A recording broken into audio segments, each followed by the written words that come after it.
Auzu billahi minash shaitanir rajeem. Bismillahir Rahmanir Rahim. I invite the Honorable President of the Islamic Republic of Pakistan, Mr. Asif Ali Zardari, to address under Clause 3 of Article 56 of the Constitution of the Islamic Republic of Pakistan to both the Houses of Parliament assembled together.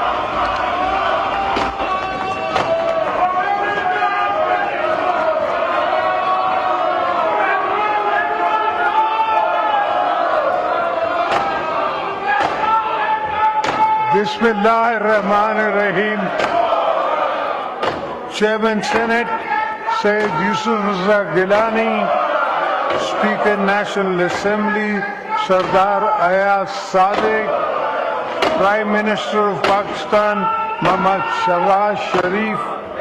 Members of the Parliament, distinguished guests, ladies and gentlemen, Assalamu alaikum.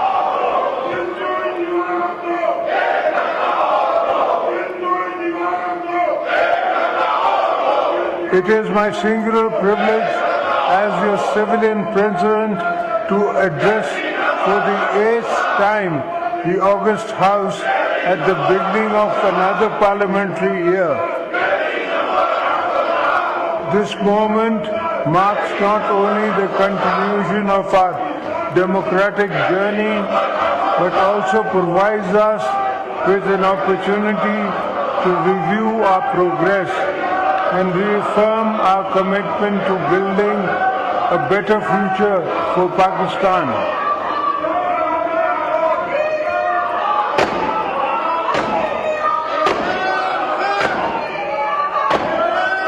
As we embark on this new parliamentary year, I urge this House to focus on promoting good governance and political economic stability. Our people have pinned our hopes on Parliament, and we must rise to the expectations. It is my first duty to remind you, we need to work harder to strengthen our democratic system, restore public confidence in the rule of law, and put Pakistan on the road to prosperity.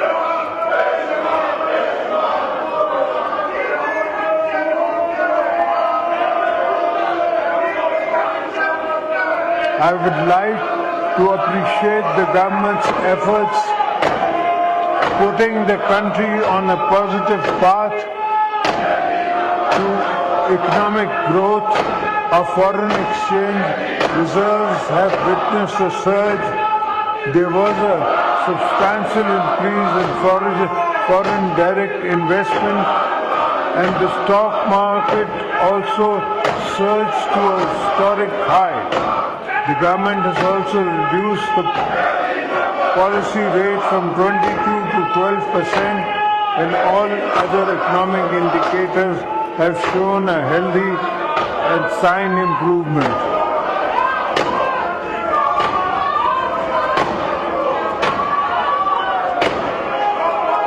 Honorable members, you are aware the population dynamics of our country have changed. A combination of factors present challenging.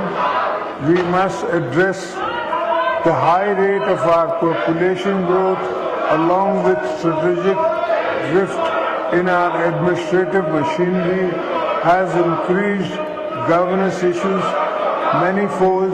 It is my considered opinion that this House should take this responsibility seriously and play its role in and reset our governance and service delivery outcomes.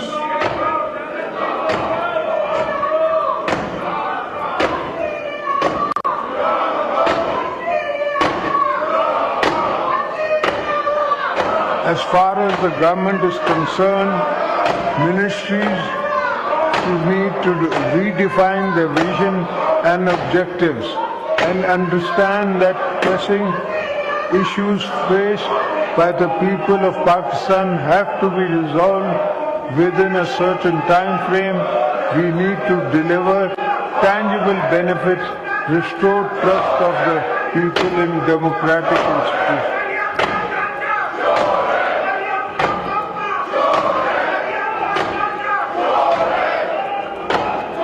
Democracy needs and give and take. And what better place to work for collective goals than this Parliament? As elected representatives, your function is role models for the nation. As you go about your parliamentary business, think beyond narrow goals. Think of the unity and consensus our country so desperately needs.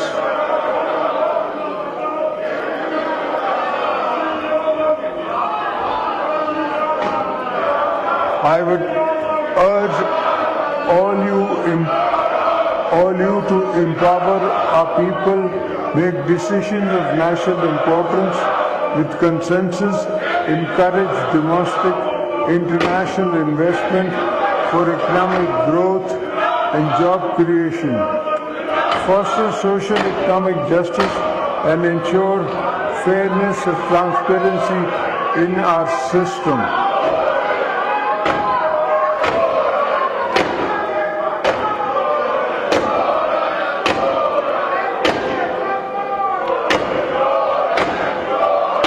Chairman Senate, Mr. Speaker, for our country to prosper, it must build equitable.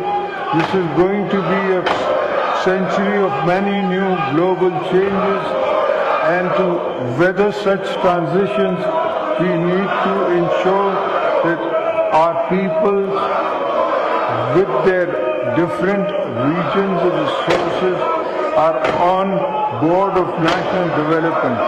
It is my firm belief that a strong Pakistan is one where fruits of progress and development are equally shared by all its provinces and citizens.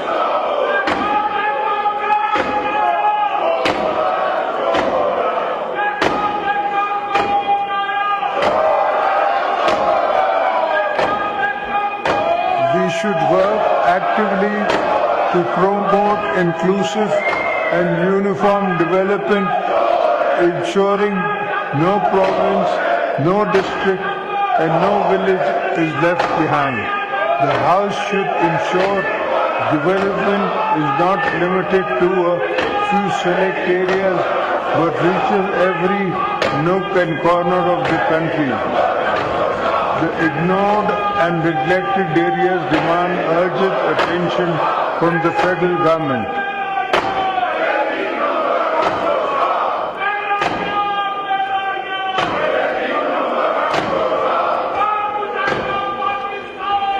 We also need investments in infrastructure, education, healthcare, and economic opportunities to address the sense of deprivation. Parliament is the one forum where any sense of deprivation cannot just be aired constructively, but also addressed with politic empathy. By the executive branch, that is the test of real statecraft.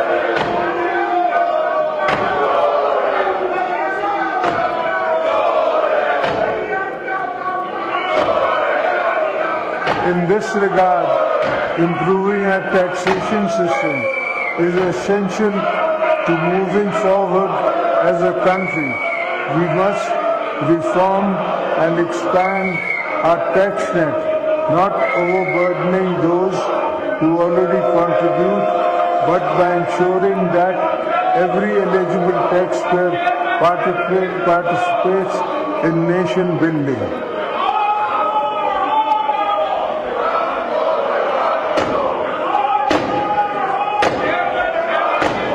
Pakistan should also diversify its exports, focusing on value-added goods and services to explain new markets and build a competitive export-oriented economy. We need to make our IT industry a key driver of economic growth. We should focus on building digital and information highways, investing in IT parks, enhancing internet accessibility and speed, and supporting the growth of our technology-driven economy.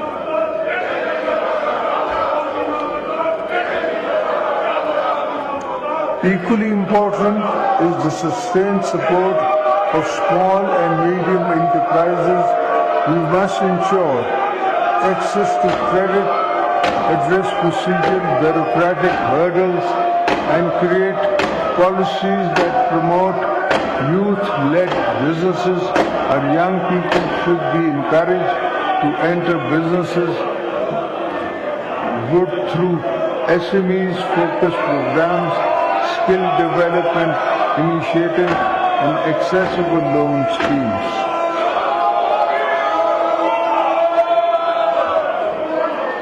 In order to achieve these objectives, I would like to urge the House to play its role to increase the ease on doing business. Investors, small businesses, and international companies must find Pakistan an attractive potential of investment.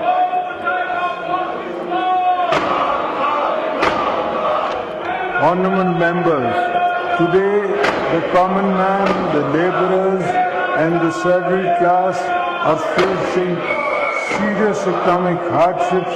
Our citizens are burdened by inflation, high prices of essential items, and rising energy costs.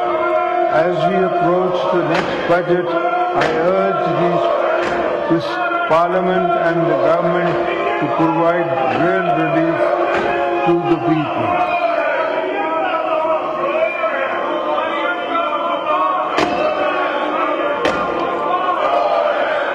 The government should take measures to forthcome budgets to increase salaries, pension, reduce income taxes on salaried class, lowers energy costs, which would help reduce financial burden on them. At the same time, we should avoid downsizing jobs cuts. Instead of our focus should be on creating jobs and utilizing trained manpower productively.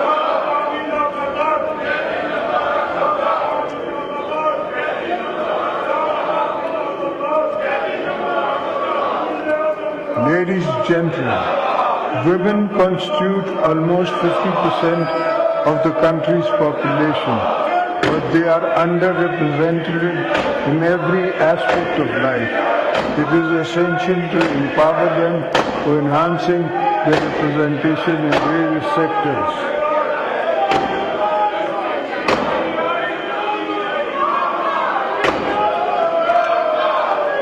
The most important intervention we can make as government and parliament is to make women at the bottom of the social pyramid financially independent in accordance with the vision of Shaheed Mohtarma Banerjee Bhutto.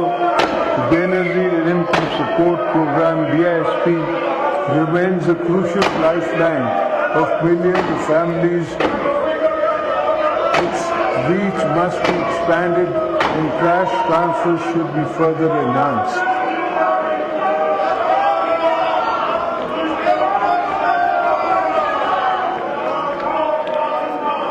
Young people make up a huge proportion of our current demographics.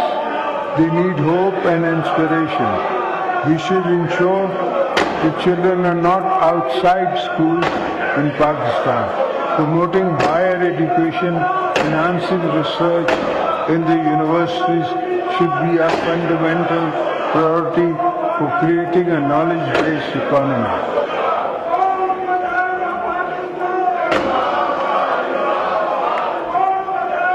I urge the federal and provincial governments to increase the allocation for education sector in the upcoming budget on micro level and to also provide more opportunities through scholarships and financial assistance programs.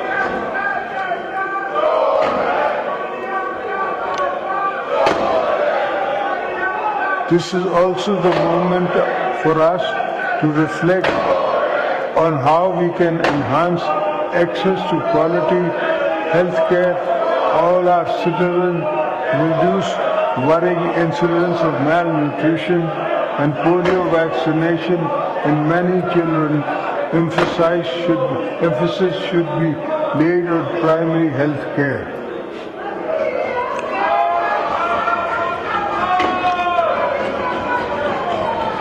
Respectable parliamentarians, I believe that domestic and regional conservation is a fundamental to prosperous Pakistan. We need a strong, efficient transport infrastructure, road networks and modernized railways. Gilgit-Baltistan and Balochistan require a special attention in terms of connectivity and development, as these regions are Pakistan's strategic frontier. We are vital to our national economy. This will not only lower poverty, but also stimulate the economy with the new job skills and markets.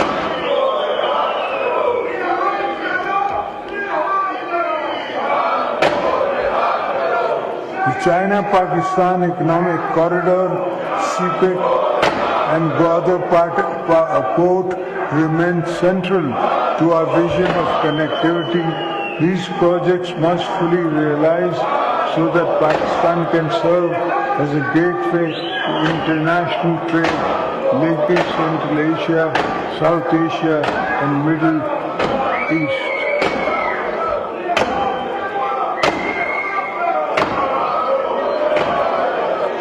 At this point, I would like to take this opportunity to urge the federal and provincial governments to strengthen agriculture sector, ensure sustainable water management, bring coordination and agencies to the urgent task of managing the growing threats of climate change.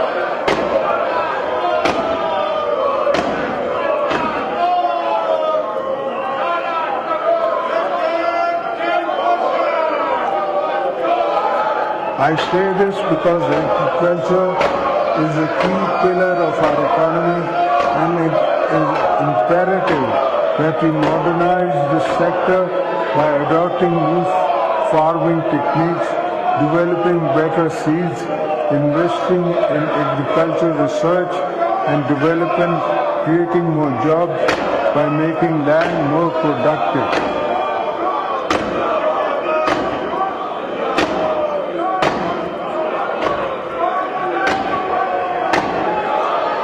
In order to improve our productivity, increase livestock yield and expand food exports, our farmers must be equipped with modern tools.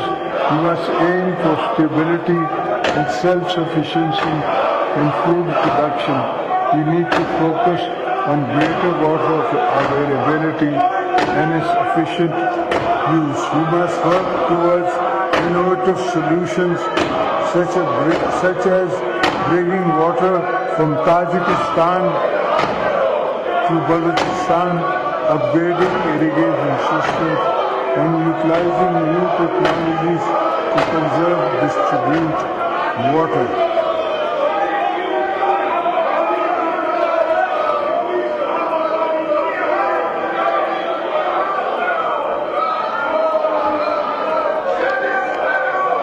Our fisheries and livestock sectors have immense potential.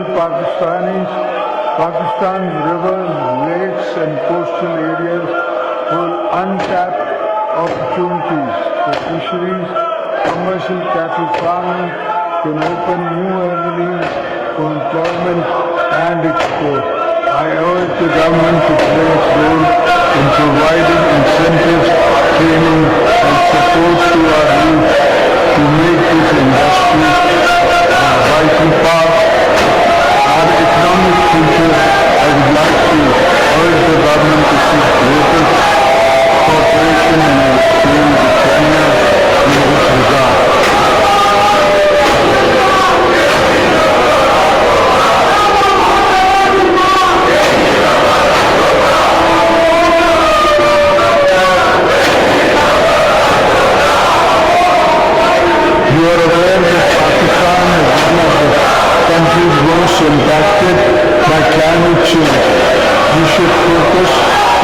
ensuring biodiversity, adaptive strategies on the food and water security nexus, and preservation of the economic system.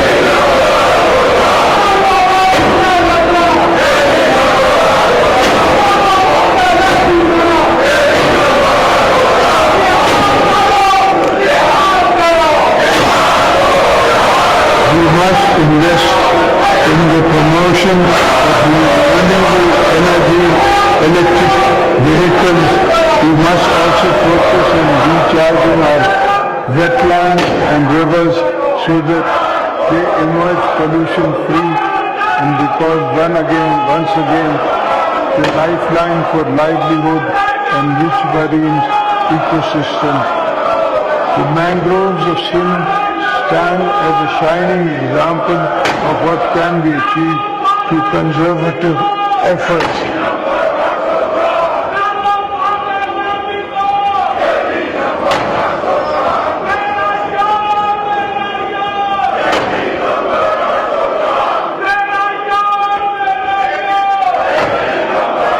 I'm glad to share that in Sindh we have planted 2 billion mangroves, which have also earned Sindh government a substantial finance through carbon credits. We should replicate this model proactively and benefit it from the international carbon credit market.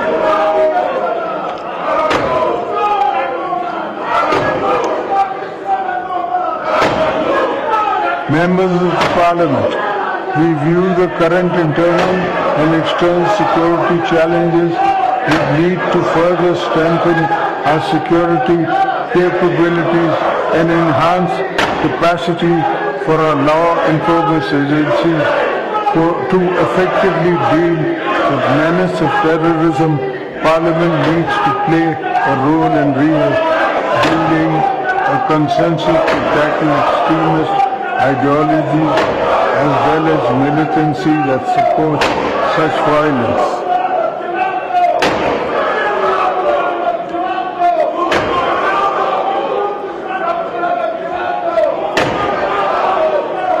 We are all aware of the external support and funding the terrorists are getting today, causing human and financial losses to the nation. We must unite to ensure that the challenges don't gather more momentum, because already thousands of our security forces have sacrificed their lives in the fight against terrorism, and we cannot allow resurgence again.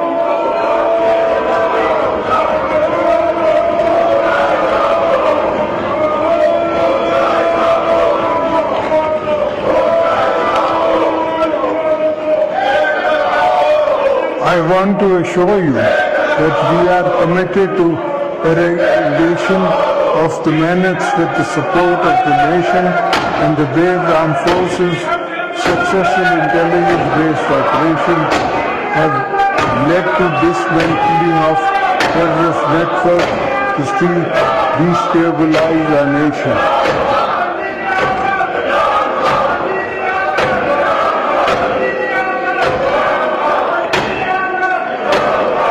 The entire nation is proud of its security forces and pays rich tribute to their bravery and dedication and countless sacrifices they have made in the service to the country.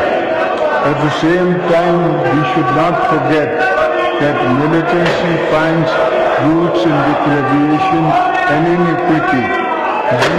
So we must focus on the development and regions most affected by terrorism and create employment.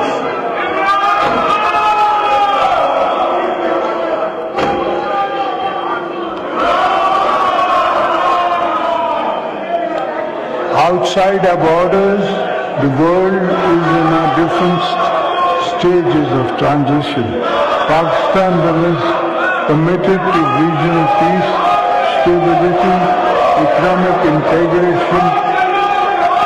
Our foreign policy will always be guided by national interests international cooperation on principles of sovereignty, mutual respect.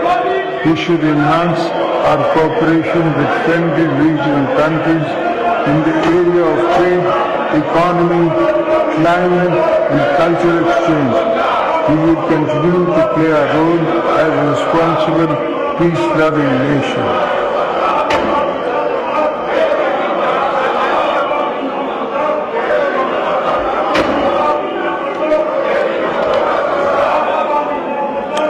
Our time-tested relationship with China remains a cornerstone to our diplomacy.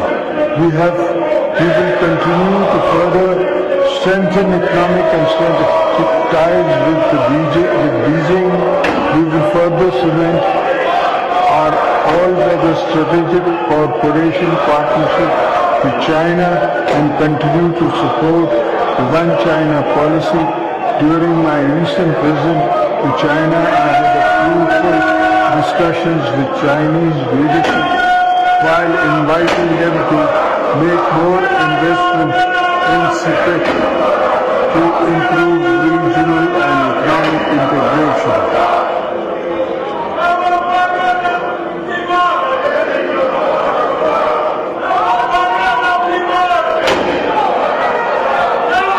Through our recent engagements with the Chinese leadership, both nations have reaffirmed commitments to further strengthen economic cooperation.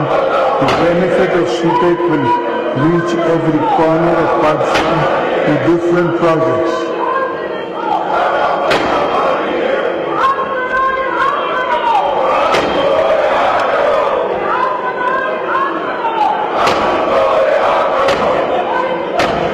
We deeply appreciate the support of our trusted friend, Saudi Arabia, the United Arab Emirates, Turkey, and others who have stood by us in times of economic challenges.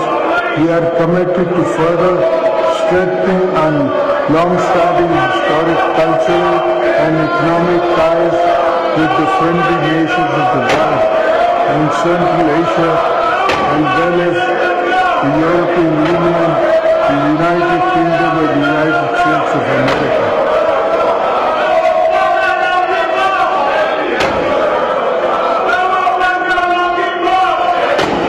The recent successful counter-terrorism cooperation between the U.S. and Pakistan is encouraging, and the two countries should build on this success to renew and enhance cooperation for joint goals.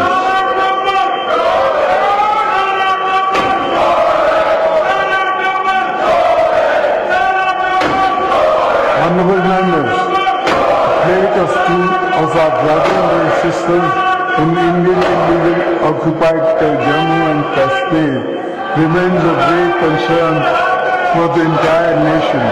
The people of Kashmir have been suffering for decades under unjust occupation, oppression, and brutal human rights violations. By the success of Indian regimes, Pakistan will always stand by them in their struggle of self-determination.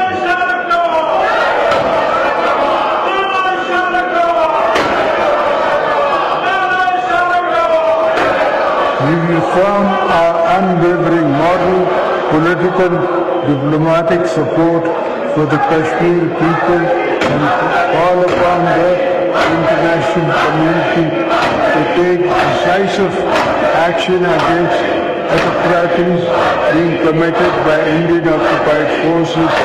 The voice of oppression will not be silent. Pakistan will continue to raise this issue at every international forum.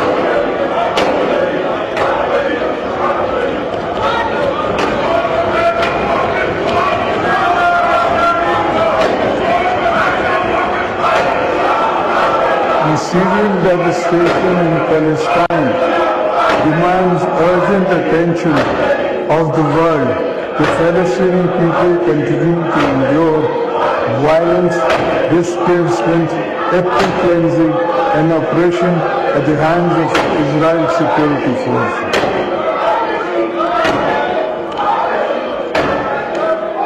Pakistan is actively committed to Palestine cause and is consistent in the calling of a just and lasting solution based on international law and aspirations of the Palestinian people. Our position is clear and wavering that establishment of an independent and sovereign Palestinian state with Al-Qudus al-Sharif as its capital is essential for lasting peace in the region. Honorable members, before I conclude, I draw the attention of the House of a matter of concern for this federation. The President of Pakistan has been elected by all four provincial assemblies and National Assembly and Senate of Pakistan. In the Constitution framework, it is my duty to represent the Federation.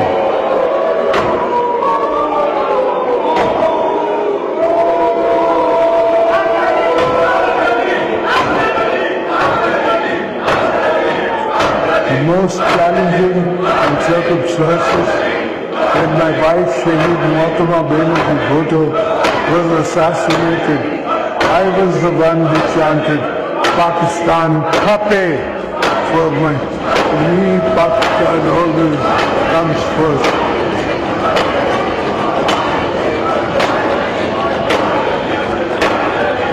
It is therefore my constitutional duty as your President, my personal obligation as a patriotic Pakistani to caution the House and the government that some of your unilateral policies are causing grave strain on the Federation.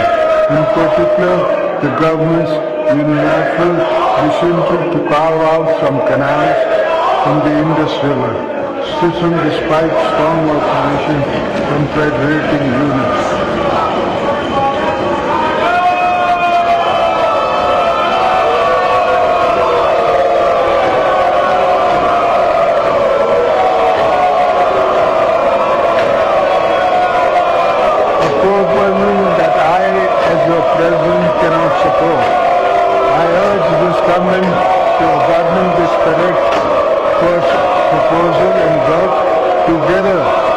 Stakeholders to come up with a viable, sustainable solution based on unanimous consensus among the federating units.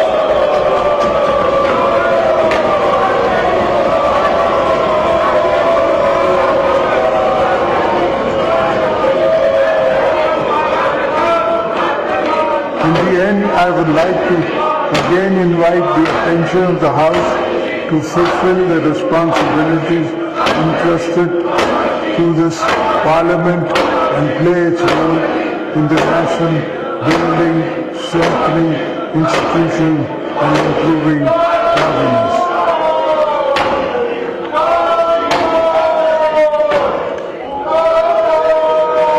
Let us put national interests supreme, set aside personal and political differences.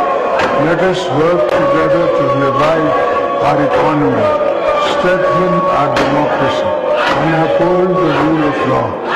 Let us strive to build a Pakistan that is just, prosperous, and inclusive. Make the best use of this parliamentary year. Thank you.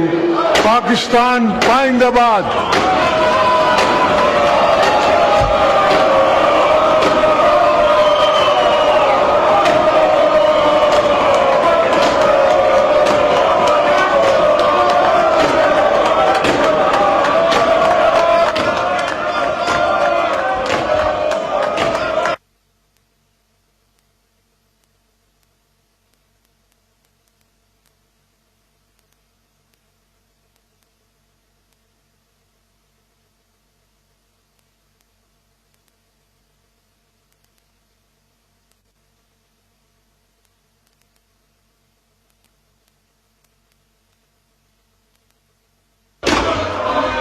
Thank you, Mr. President.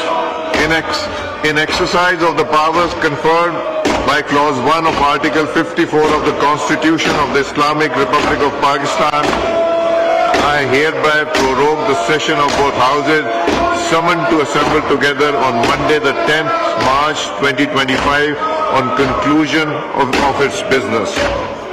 Thank you, sir.